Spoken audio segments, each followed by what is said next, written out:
깊은 밤, 국도 한복판에서 캠핑카 엔진이 갑자기 멈춰 섰습니다. 62세 김영희는 떨리는 손으로 핸드폰을 들어 올렸지만 신호는 한 칸도 잡히지 않았습니다. 이 순간 그녀는 깨달았습니다. 자유를 찾아 떠난 여행이 예상치 못한 시련의 연속이 될 줄을. 이 설렘과 긴장을 함께 느끼고 싶다면 구독과 좋아요 잊지 마세요. 김영희가 마지막으로 교실 문을 닫던 날은 3월의 마지막 주였습니다. 35년간 몸담았던 초등학교에서의 마지막 날이었죠. 아이들이 건네준 꽃다발을 품에 안고 서 있던 그 순간 가슴 한편이 텅 비는 것 같았습니다. 집에 돌아와 거울을 바라보니 어느새 흰머리가 성성해진 자신이 보였습니다. 남편 없는 집은 여전히 조용했고 시계 소리만이 적막함을 깨뜨렸습니다. 3년 전 남편을 떠나보낸 후 혼자가 된 시간들이 이제야 실감났습니다. 그날 밤 영희는 오랫동안 생각했습니다. 평생 남을 위해 살아왔습니다. 학생들을 위해, 가족을 위해, 남편을 위해. 이제는 나만을 위한 시간을 가져도 되지 않을까요? 다음날 아침 영희는 인터넷을 켜고 중고 캠핑카를 검색하기 시작했습니다. 화면에 나타난 하얀색 캠핑카는 마치 새로운 인생을 향한 문처럼 보였습니다.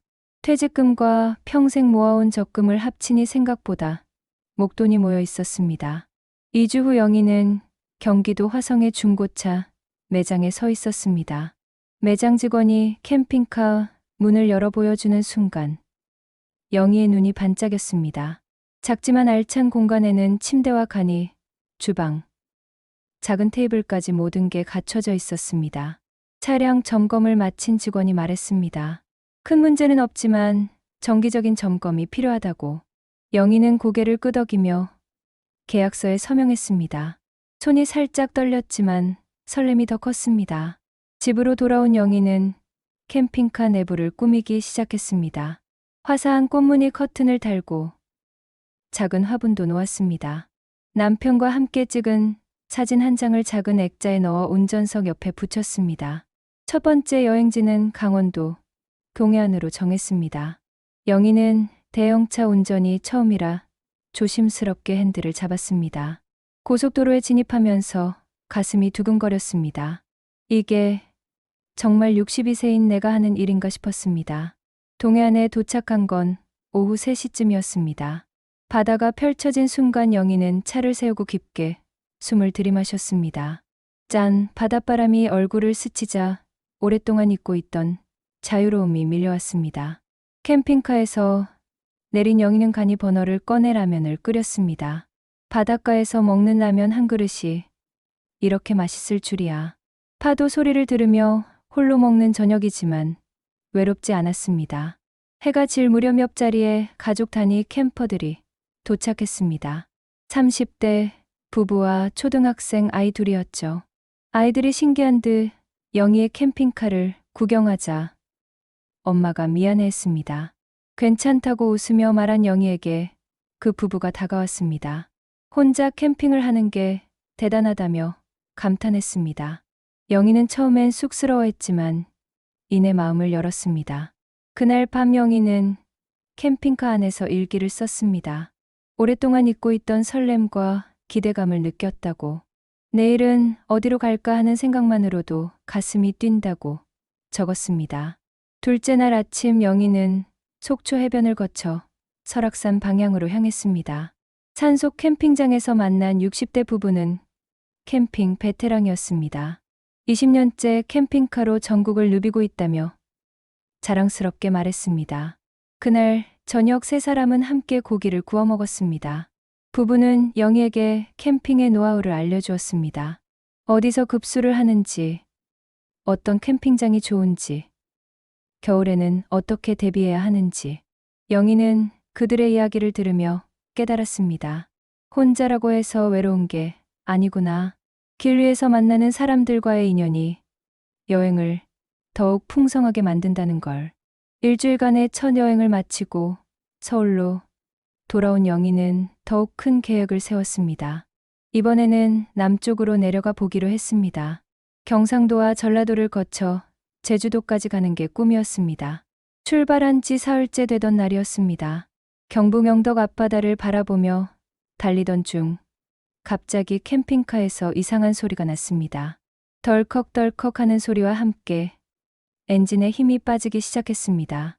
영희는 황급히 길가에 차를 세웠습니다. 시골 국도 한복판이라 주변에는 아무것도 보이지 않았습니다. 핸드폰을 꺼내 보니 신호가 거의 잡히지 않았습니다. 당황한 마음에 눈물이 핑 돌았습니다. 1시간쯤 지났을까요? 멀리서 트럭 한 대가 다가왔습니다. 50대로 보이는 트럭 기사가 차에서 내려 상황을 물었습니다. 영희가 사정을 설명하자 기사는 친절하게 도와주겠다고 했습니다. 기사는 견인차를 불러주었고 가장 가까운 정비소까지 안내해 주었습니다. 정비소 사장은 엔진을 살펴본 후 심각한 표정을 지었습니다. 터보차저에 문제가 생겼다며 조치가 필요하다고 했습니다. 수리비는 250만 원이었습니다. 영희는 깜짝 놀랐습니다. 여행 예산으로 잡아둔 돈의 절반이 한 번에 날아가는 상황이었습니다. 하지만 어쩔 수 없었습니다. 차가 없으면 집으로 갈 수도 없었으니까요. 정비가 끝나기까지 이틀을 기다려야 했습니다. 영희는 근처 모텔에서 하룻밤을 보내며 많은 생각을 했습니다. 캠핑카 여행이 생각보다 비용이 많이 든다는 걸 실감했습니다. 서울에 있는 아들 준수에게 전화를 걸었습니다. 캠핑카 고장 소식을 들은 준수는 화를 냈습니다. 엄마, 나의 무슨 캠핑카냐며 위험하다고 당장 그만두라고 했습니다. 준수는 말했습니다. 62세면 이제 집에서 조용히 지내야 할 나이라고. 무리하다가 큰 사고라도 나면 어떡하려고 하냐고. 영희는 아들의 걱정을 이해하지만 서운했습니다. 그날 밤 영희는 아들과 긴 통화를 했습니다. 준수는 계속 반대했지만 영희는 단호했습니다. 남은 인생은 내가 선택하겠다고. 조심히 다니니까 걱정하지 말라고 했습니다. 캠핑카를 찾아 다시 길을 나선 영희 앞에 작은 변화가 생겼습니다. 전남 해남 땅끝마을로 가는 길에서 길고양이 한 마리를 만난 거였습니다. 회색 털에 파란 눈을 가진 예쁜 고양이였습니다. 고양이는 영희가 캠핑카에서 참치캔을 꺼내주자 경계를 풀고 다가왔습니다. 며칠 동안 제대로 먹지 못했는지 허겁지겁 먹어댔습니다. 영희는 그 모습을 보며 마음이 아팠습니다. 그날부터 고양이는 영희의 캠핑카 주변을 맴돌았습니다. 영희는 고양이에게 나비라는 이름을 지어주었습니다. 나비처럼 자유롭게 날아다니라는 의미였습니다. 나비는 며칠 후 자연스럽게 캠핑카에 올라탔습니다. 영희도 더 이상 혼자가 아니라는 생각에 기뻤습니다. 이제 여행길에 대화할 상대가 생긴 셈이었습니다. 해남 땅끝마을에 도착한 영희는 일출을 보기 위해 새벽 5시에 일어났습니다. 나비와 함께 바닷가로 나가 해가 떠오르는 모습을 바라보았습니다.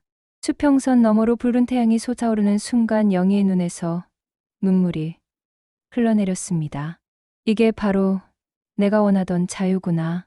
남편이 세상을 떠난 후 3년 동안 찾지 못했던 평안함을 이 순간 느꼈습니다. 나비가 옆에서 야옹하고 울자 영희는 웃음을 터뜨렸습니다.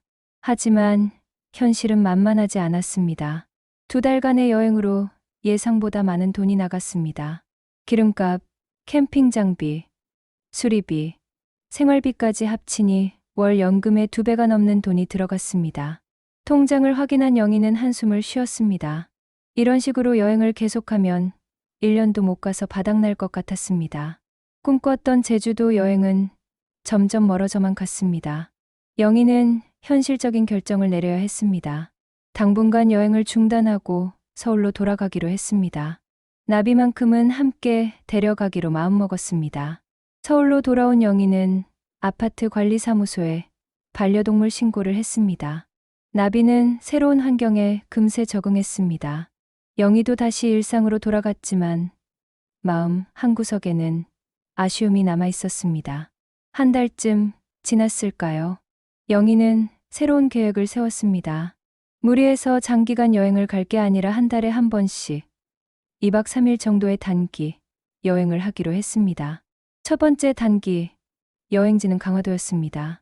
가깝기도 하고 비용도 많이 들지 않을 곳이었습니다.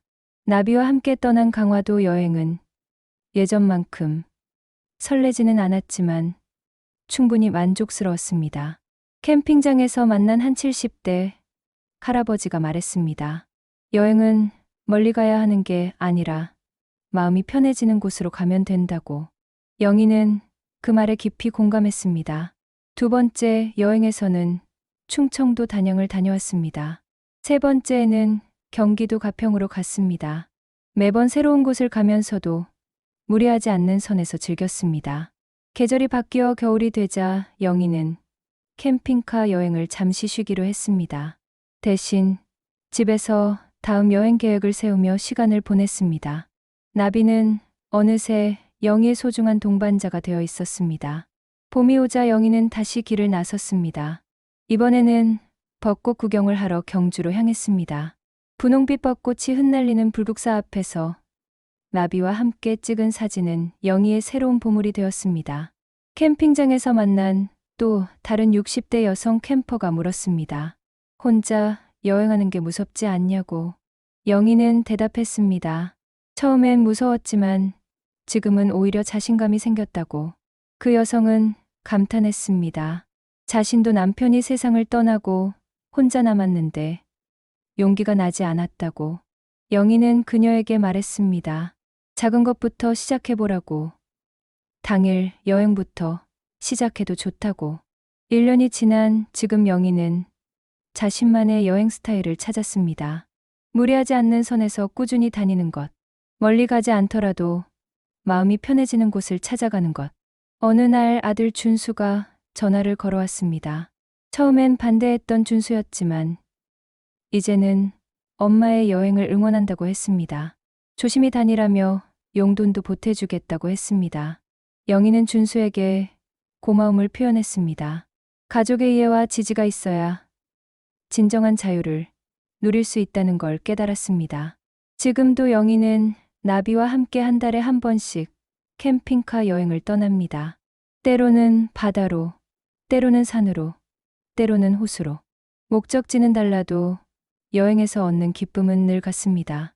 62세에 시작한 캠핑카 여행이 영희에게 가르쳐준 것은 이것이었습니다. 나이는 숫자에 불과하다는 것. 새로운 도전은 언제든 가능하다는 것. 하지만 무모함과 용기는 다르다는 것. 영희의 여행은 계속됩니다. 모험은 끝나지 않았습니다. 다만 그녀만의 방식으로, 그녀만의 속도로 이어져 갈 뿐입니다. 캠핑카 창밖으로 보이는 풍경처럼 인생도 천천히 음미하며 즐기는 것이라고 영희는 이제 확신합니다.